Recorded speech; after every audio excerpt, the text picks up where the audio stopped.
The V and JungKook went to Asia Stadium for soundcheck as BTS practicing for Busan concert. As BTS were previously announced to be taking on the role of the ambassador for Busan World Expo in 2030. As their first active duty, they will be holding a global concert in Busan in October 2022 in order to spread the word about the World Expo.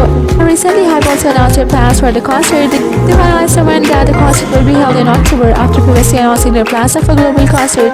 As BTS held a concert on October 15, they also started their rehearsal and practice for the Busan concert. While on the other hand, BTS will be making their way to the Fact Music Award Camp for the first Korean award show for the upcoming season. The September will greet their fans on October 8 at the Casper Dome in Seoul, and Armyyy is also nominated for an individual award. While BTS has won for 4 consecutive years, fans and the media are also looking forward to a spectacular performance from the group. Meanwhile, BTS is currently known to be preparing for a concert to be held in Busan in the mid-October for the 2022 World Expo.